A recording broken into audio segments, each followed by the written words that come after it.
Parliamentary के प्रत्याशी है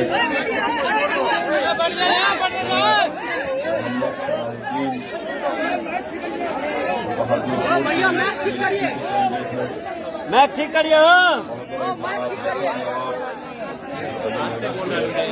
प्रत्याशी है मीडिया वाला रे कहाँ गई प्रत्याशी है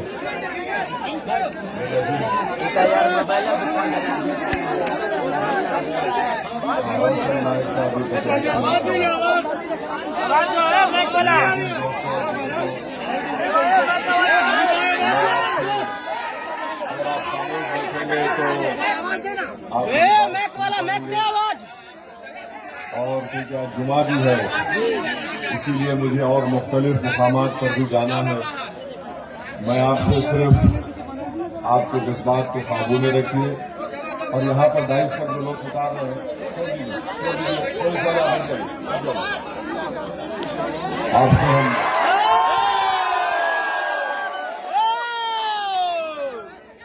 अभी हमारी बात सुनिए, उसके बाद नारे लगाइए, क्योंकि जुमा है, मुख्तलिफ बुजुर्ग आए हुए हैं, सबको जाना है। बिल्कुल सही बात है। मैं आपसे गुजारिश करने आया हूँ कि आप जानते हैं कि मजलिस इत्तेहादुल मुस्लिमीन का जनाब उपेंद्र कुशवाहा साहब के साथ, जनाब देवेंद्र यादव साहब के साथ और हम तमाम ने मिलकर एक डेमोक्रेटिक सेकुलर अलायंस फ्रंट बनाया है, जिसमें हमने ये तय किया कि जनाब उपेंद्र कुशवाहा साहब बिहार के नए मुख्यमंत्री के उम्मीदवार के तौर पर हमने पेश किया। मैं यहाँ पे कोई बात नहीं करेगा, बैठ जाइए बैठ जाइए।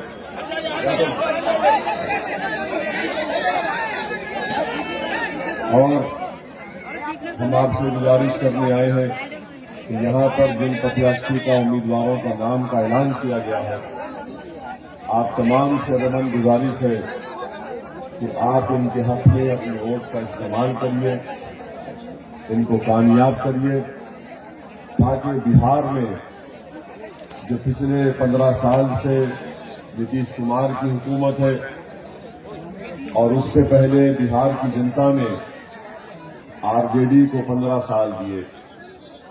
पिछले 30 साल से बिहार में कभी आरजेडी की सरकार रही तो कभी नीतीश कुमार के साथ बीजेपी, आरजेडी और कांग्रेस की सरकार रही। एक इंसान की जिंदगी में 30 साल का एक अरसा बहुत लंबा अरसा होता है और 30 साल आरजेडी, कांग्रेस, नीतीश कुमार और बीजेपी ने बिहार के विकास में की जो उम्मीदें थी, उन उम्मीदों को छोड़ो, बल्कि उन्होंने बिहार को बहुत पिछड़ा कर दिया। हम डेटा के जरिए इस बात को बता सकते हैं कि कैसे 15 साल जेडीयू ने बिहार के लिए उसको ना इस्तेमाल किया, ना बिहार में कोई विकास का काम किया। आप खुद जानते हैं कि कैसे अस्पताल का या 75 बेड का दवाखाने के तामीर का काम सब डिविजनल हॉस्पिटल का 11 साल से चल रहा है, अब तक ये खत्म नहीं होता। बाढ़ आती है तो कोई पुरसान हाल नहीं है। शिक्षा के लिए प्राइमरी और एलिमेंट्री स्कूल्स तो जरूर है, मगर वहां पर टीचर का कोई इंतजाम नहीं है। आखिर क्या वजह है कि भारत का बिहार एक वाहिद प्रदेश है जहां पर 52% बच्चे अशिक्षित हैं? इसका जिम्मेदार कौन है? मेरे अजीज दोस्तों और बुजुर्गों, हमारे नौजवान बच्चे अगर डिग्री का कोर्स करना चाहते हैं तो 3 साल का कोर्स 5 साल लग जाते हैं। आखिर क्या वजह है कि यहाँ का नौजवान दिल्ली, पंजाब, महाराष्ट्र, मुख्तलिफ रियासतों को जाकर काम की तलाश में जाता है? इसीलिए हम आपसे अपील करने आए हैं कि आप कुशवाहा साहब के उम्मीदवारों को और इस अलायंस में जो पार्टी है उनके उम्मीदवार, उनके प्रत्याशी को वोट देकर कामयाब करिए, ताकि एक नए बिहार की तामीर हो सके, ताकि जो काम शिक्षा में नहीं हुआ, अस्पतालों के जिम्मे में नहीं हुआ, ये अहम काम है जिसको करना बेहद जरूरी है। आपके पास कल तक कोई विकल्प नहीं था, कोई अल्टरनेट पॉलिटिकल प्लेटफॉर्म नहीं था। आज मजलिस इत्तेहादुल मुस्लिमीन उपेंद्र कुशवाहा साहब के साथ आपको एक विकल्प दे रही है और आपसे गुजारिश कर रही है कि आप इनके उम्मीदवारों को प्रत्याशी वोट देकर कामयाब करिए। मैं जानता हूं कि मुझ पर उंगलियां उठाई जाएंगी, मुझ पर तनकीद की जाएंगी, मगर ये बात बिल्कुल सच है कि नीतीश कुमार के दौर में आज एक गरीब को अगर शौचालय बनाना है तो उसको वो शौचालय उस वक्त तक नहीं बनता जब तक कि वो गरीब 2000 की रिश्वत नहीं देता। प्रधानमंत्री आवास योजना में एक गरीब को अगर घर हासिल करना है तो उसको 20,000 की रिश्वत देनी पड़ती है। नीतीश कुमार के पास कोई जवाब नहीं है। यही अहम बातें हैं जिनको आपको देखकर वोट देना है। आरजेडी को आपने 15 साल मौका दिया और 15 साल में एक परिवार के दो लोगों को आपने बिहार का मुख्यमंत्री बनाया। अब बिहार में बदलाव की लहर चल रही है और मैं जहां कहीं भी जा रहा हूं, लोग आरजेडी, कांग्रेस, नीतीश कुमार और बीजेपी से तंग है। वो ये देख रहे हैं कि इसका मुतबादिल क्या है, इसका विकल्प क्या है। इसका मुतबादिल और विकल्प जनाब कुशवाहा साहब हैं। आप इनको कामयाब और यहाँ का मुख्यमंत्री बनाएंगे। तीसरी बात यह है कि हमारे खिलाफ इल्जाम लगता है, जैसा कि उत्तर प्रदेश के मुख्यमंत्री बिहार को आए और बिहार में विधानसभा का चुनाव हो रहा है, वो ये नहीं बता पाए कि बिहार में बीजेपी और नीतीश कुमार ने बिहार की जनता का क्या विकास किया, बल्कि उत्तर प्रदेश के मुख्यमंत्री ने आकर यहां पर असदुद्दीन ओवैसी का नाम लिया और कहा कि वो पाकिस्तान के हित में बात करते हैं। मैं ये पूछना चाहता हूं बीजेपी के लोगों से कि आपका उत्तर प्रदेश का मुख्यमंत्री बिहार को आता है और यहां पर आकर भी उसको असदुद्दीन ओवैसी ख्वाब में क्यों दिखाई देते हैं? अफसोस की बात तो ये है कि इतने बड़े प्रदेश का मुख्यमंत्री है और बिहार को आकर बिहार की जनता के सामने पाकिस्तान की बात करते हैं। हमने कभी पाकिस्तान को अपने ख्वाब में भी हम नहीं सोचते। पाकिस्तान हमारे बुजुर्गों ने जब वो जिंदा थे तो उन्होंने एक बड़ा सही फैसला लिया और वो फैसला ये था कि मोहम्मद अली जिन्ना के 2 नेशन थ्योरी को नहीं मानते। ये भारत की सरजमीन हमारी सरजमीन है, इसीलिए हमने इसको अपना वतन माना और हम सुबह कयामत तक यहाँ पर रहेंगे, बाइज्जत शहरी बनकर रहेंगे, अपने कल्चर पर, अपने मजहब पर और अपने पसंद के उम्मीदवार के हक में अपने वोट का इस्तेमाल करेंगे। इसलिए कि बाबा साहिब अम्बेडकर का बना हुआ संविधान हमको इस बात की इजाजत देता है। मैं बीजेपी के लोगों को जो बार बार असदुद्दीन ओवैसी को पाकिस्तान से जोड़कर देखते हैं, क्योंकि ये क्षेत्र जो यहाँ पर आपका बेनीपुर का ये विधानसभा है, ये दरभंगा के पार्लियामेंट की सीट का भी हिस्सा है। यहाँ पर किसी जमाने में जनाब कीर्ति आजाद साहब यहाँ के सांसद थे, मेंबर ऑफ पार्लियामेंट थे। कभी उनसे पूछ लीजिए, यूट्यूब पर हमारा वीडियो भी है, जब हम और कीर्ति आजाद साहब और मुख्तलिफ बीजेपी के यशवंत सिन्हा भी जब बीजेपी में थे, शाहनवाज हुसैन, ये सब हम लोग दूसरे सब पार्टी के लोग मिलकर पाकिस्तान को गए थे यशवंत सिन्हा साहब की क़ियादत में। तो वहां पर इस्लामाबाद में एक टीवी पर एक डिबेट हुआ जिसमें मैं, कीर्ति आजाद साहब और मणिशंकर बैठे थे। दूसरी तरफ पाकिस्तान के अब जो मौजूदा फॉरेन मिनिस्टर हैं शाह महमूद कुरैशी, उनके नवाज शरीफ के उस वक्त डिफेंस मिनिस्टर और एक इस्लामी तंजीम के कोई मौलाना बैठे थे। वो इस्लामी तंजीम पाकिस्तान के मौलाना वो शुरू हो गए और उन्होंने शुरू कर दिया भारत के बारे में, भारत की जमहूरियत के बारे में, कि भारत में यहाँ पर इस तरह का जुल्म हो रहा है, कत्ल गारतगिरी हो रही है। और कीर्ति आजाद साहब को वो मौलाना का सवाल का जवाब देना था। हमारे बाजू कीर्ति आजाद बैठे थे, हमने कहा कि कीर्ति आजाद साहब जरा थोड़ी देर खामोश हो जाइए, मौलाना को हम लपेट लेते हैं थोड़ी देर। भारत के मौलाना नहीं थे, पाकिस्तान के थे। यहाँ के मौलाना बहुत काबिल है। तो खैर वो मौलाना को हमने जवाब दिया, बहुत कुछ उनको बताया, तो मौलाना बड़े भड़क गए, बहुत भड़के। और प्रोग्राम खत्म होने के बाद मौलाना ने हमारे करीब आकर हमसे कहा कि ओवैसी, ये तुमसे उम्मीद नहीं थी। मैंने कहा क्यों, क्या आप इस्लाम का ठेका लेके रखे हैं? तो ये बीजेपी के लोग जो है, इनके दिलो दिमाग में अगर कोई ओवैसी दिखता है तो पाकिस्तान इनको नजर आता है। हम बीजेपी आरएसएस के लोगों से कहना चाह रहे हैं कि अपनी सोच को तब्दील नहीं कर सकते तो मत करिए, मगर आप एक बात याद रखिए कि आपकी इस बकवास से कोई भारत का मुसलमान या दलित या जो बाशऊर लोग हैं वो मुतासर होने वाले नहीं है। तीसरी बात यह कि जो बहुत ज्यादा इसका ताल्लुक हम तमाम से है, वो है एनआरसी एनपीआर का मसला। आप तमाम ने मिलकर एनपीआर एनआरसी के खिलाफ एहतजाज किया था ना? आपने सबने किया था ना? जब हम रोड पर निकलकर कड़ाके की सर्दी में एहतजाज कर रहे थे तो क्या आपके साथ कोई आरजेडी, कांग्रेस, जेडीयू का नेता साथ में खड़ा था?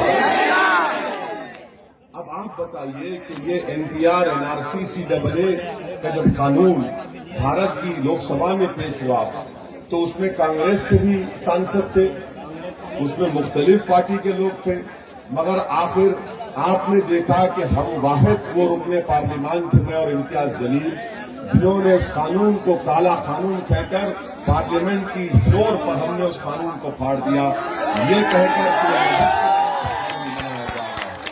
आज जो हमको फिरका परस्त कहते हैं, जो हमको वोट कटवा कहते हैं, जो हमको किसी का बी टीम बनाकर कहते हैं, हम उनसे पूछना चाहते हैं कि बताइए आपका एनपीआर एनआरसी पर आपकी राय क्या है? आरजेडी कांग्रेस का एनपीआर एनआरसी के ऊपर राय क्या है?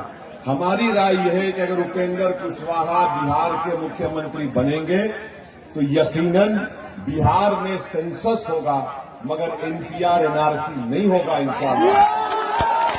आप पूछिए आरजेडी कांग्रेस के लोगों से कि भैया बता दो हमको। उनको बोलना कि एक शेरवानी पहनकर सर पर टोपी पहना हुआ एक दाढ़ी जिसके चेहरे पर थी, एक दीवान आकर ये बात करके गया और आपसे सवाल कर रहा है, बताओ तुम हमारा वोट हासिल करना चाहते हो तो तुम्हारी पॉलिसी क्या है? लोग पूछेंगे कि असदुद्दीन ओवैसी ने तेलंगाना रियासत से जहां से हम आते हैं वहां पर हमने क्या किया? वहां पर हमने तेलंगाना के चीफ मिनिस्टर केसीआर चंद्रशेखर राव साहब से बात करके तेलंगाना की विधानसभा में हमने एक रेजोल्यूशन पास किया और रेजोल्यूशन ये कहता है कि तेलंगाना में तेलंगाना की सरकार एनपीआर एनआरसी नहीं करेगी, सेंसस करेगी। ये ताकत होती है। और लोग हमको बोलते हैं अरे ओवैसी तुम क्या सत्ता में आओगे? मेरे भाई एक बात याद रखो, जिनको आपने 15 साल सत्ता दी आरजेडी को और जिनको आपने 15 साल जेडीयू को सत्ता दी, ये सिर्फ अपने घर को चमकाए और गरीबों के घर को अंधेरा करके चले गए। सत्ता इनको मिली, ताकत उनको मिली, सब चीज उनको मिला, मगर बताओ आपको क्या मिला? आपके हाथ में कुछ नहीं है। मैं आपसे अर्ज करने आया हूं कि जब तक आप अपने वोटों से अपने पार्टी के नुमाइंदों को कामयाब नहीं करेंगे उस वक्त तक आपके मसाइल हल होने वाले नहीं है। वरना सिर्फ आपको डरा डरा कर वोट हासिल किया जाएगा कि देखो वो आ रहा है, वो आपकी जान को खतरा है, आपकी मानवता को खतरा है, आपकी तहजीब को खतरा है, आपके तमद्दुन को खतरा है। आप कब तक डर डर कर वोट देंगे? मैं आपको एक उम्मीद दिला रहा हूं, मैं आज अर्ज कर रहा हूं कि बेखौफ होकर वोट दीजिए। आप अपनी पार्टी के उम्मीदवारों को कामयाब करने, ये डर कर किसी से मरूब होकर किसी के फिक्र करे बगैर आप आजादना तौर पर जहनी गुलामी से आजाद होकर जहनी उलझनों से आप अपने आप को दूर रखिए और अपनी दिल की बात को सुनकर वोट दीजिए। दिमाग से सवाल करेंगे तो दिमाग हमेशा कहेगा कि खतरा है, दिमाग हमेशा कहेगा कि मत मुकाबला कर। दिल से बात करेंगे, दिल से पूछेंगे तो दिल कहेगा कि जब इश्क किसी से किया है तो इसमें सब कुछ कुर्बान बगैर डरे किसी का खौफ मत करिए। बीजेपी है, बीजेपी के पूरे बिहार में 40 लोकसभा की सीटें हैं, सिर्फ एक लोकसभा की सीट पर कांग्रेस जीती। यहां से कीर्ति आजाद को सीट नहीं दी है, उसको वहां झारखंड भगा दिए। हाँ, यहां से बीजेपी जीत गई। क्या आपने बीजेपी को वोट दिया था? ये बताइए, आपने दिया था? तो कैसे बीजेपी जीती? तो कहां गया कांग्रेस का वोट? कांग्रेस का वोट मोदी को चला गया ना, तभी तो जीती बीजेपी। आरजेडी का भी कोई एमपी नहीं है बिहार में, तो आरजेडी का रिवायती वोट कहां गया? किधर गया वो? आरजेडी बोलती माई माई माई माई, इतना एम वाई बोला, अब इसमें से वाई कहां गया? और हम ही रह गए। क्या हम सेकुलरिज्म के क्या गुलाम है कि झंडा हम जिंदगी भर लेके जाएंगे सेकुलरिज्म का? हर बार नहीं, आपकी जिम्मेदारी है। अरे मेरी जिम्मेदारी नहीं है, तुम उठाओ उसको। अब मैं उठा कर जमीन के अंदर धस चुका हूं। हमारे स्कूल में बच्चे नहीं है, और मैं चैलेंज के साथ कह रहा हूं कि अगर 15 साल आरजेडी को 15 साल नीतीश को मिले तो बताओ तुमने मुस्लिम अकलियत के लिए क्या किया? भारत के संविधान में, भारत के आईन में आर्टिकल दफा 30 है जो तालीम के लिए है। अब बताओ आपने क्या किया? भारत के संविधान में राइट टू इक्वालिटी है कि सब मसावी है। यहां पर कहां मसावत की बात हो रही है? यहां पर कहा जा रहा है कि हमको एमएलए बनाओ और तुम हमारी गुलामी करते रहना, हम तुम्हारी जान बचाना। ये नहीं हो सकता। मैं इस मिजाज को तोड़ने के लिए आया हूं, मैं इस सोच को तब्दील करने के लिए आया हूं। अब तब्दीली ये होगी इंशाअल्लाह कि आप भी एक कुर्सी पर बैठेंगे और दूसरा भी एक कुर्सी पर बैठेगा। हम एक दूसरे के सामने बैठकर बात करेंगे। हम न नजरें झुकाएंगे न गर्दन को झुकाएंगे। इसीलिए उपेंद्र कुशवाहा ने कहा कि अगर आप आरएलएसपी को उपेंद्र कुशवाहा साहब को मुख्यमंत्री बनाएंगे तो वो अकलियतों से भी, मुसलमानों से डिप्टी चीफ मिनिस्टर बनाएंगे और वो दिलाएंगे इंशाअल्लाह ताला।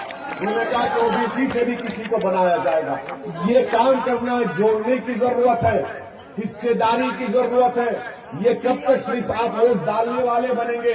वोट लेने वाले भी बनो। आप सिर्फ वोट डालना जानते हो, लेना नहीं जानते। आप तो सिर्फ ये बोलते कि वोट डालो डालो, हमको डालो, हम तुम्हारे माई बाप हैं, हम तुम्हारे मछलियां हैं, हम तुम्हारे ऐसा करेंगे, हम रमजान में एक मरतबा इफ्तार की दावत करेंगे, 16 घंटे मैं भूखा रहता हूं अल्लाह के लिए, मेरे मुंह में खजूर दूसरते हैं। और बोलते सेकुलरिज्म है। सेकुलरिज्म ये नहीं है। सेकुलरिज्म ये है कि अगर तुमको ताकत मिली तो मुझे भी ताकत मिलनी चाहिए। सेकुलरिज्म का मतलब ये है कि अगर तुम्हारे बच्चे स्कूल में पढ़ रहे हैं तो मेरा बच्चा भी स्कूल में पढ़ना चाहिए। सेकुलरिज्म और मसावात के माने ये है कि अगर तुम्हारे पास आमदनी में इजाफा हो रहा है तो गरीब को भी कुछ मिले। ये होना चाहिए। हिस्सेदारी की हम बात कर रहे हैं। इसीलिए हम आपसे गुजारिश कर रहे हैं कि आप अपने आरएलएसपी के तमाम जो पार्टियां फ्रंट में हैं, अलायंस में हैं, इनके अपना वोट दीजिए। और मैं हमारे रुकनुद्दीन शमसी जो हमारे मजलिस के सदर हैं, हमारे वक्ता हैं, इनका भी शुक्रिया अदा करता हूं और उनसे कहता हूं कि काम करते रहिए, हिम्मत को और अपने हौसलों को बुलंद रखिए। इंशाअल्लाह ताला जरूर हमको कामयाबी मिलेगी। मुझे और भी काम पर जाना है, आप हमारे लिए भी दुआ करिए, क्योंकि हमारा हाल ऐसा है कि खड्डे रजिया गुंडों में सब हमको निशाना मार रहे हैं। अगर ये कोई नहीं बोलता, ये कांग्रेस सुनिए, ये कांग्रेस के लोग, इनका एक ही 1 पॉइंट फॉर्मल ओवैसी आया है, ओवैसी वो करेगा। अरे कांग्रेसियों, ये भी तो बता दो कि तुम महाराष्ट्र में शिवसेना के साथ सत्ता में हो या नहीं हो। महाराष्ट्र में शिवसेना, उसका जिक्र श्री कृष्णा कमीशन की रिपोर्ट में आया कि बाबरी मस्जिद की शहादत के बाद शिवसेना के लोगों ने क्या किया था। बल्कि श्री कृष्णा रिपोर्ट में लिखा गया कि बाल ठाकरे ने जनरल का अदा किया और आज उसी शिवसेना के साथ कांग्रेस सत्ता में बैठी है और हम पर उंगली उठा रहे। अरे कांग्रेसियों, हम तुमको आईना दिखा रहे हैं तो तुमको अपने उस आईने में अपना चेहरा बदनुमा दिख रहा है। यकीनन तुम्हारा चेहरा वही तुम्हारा असली चेहरा है। बहरहाल आप मुस्तैदा तौर पर अपने वोट का इस्तेमाल करिए। अस्सलाम वालेकुम, शुक्रिया।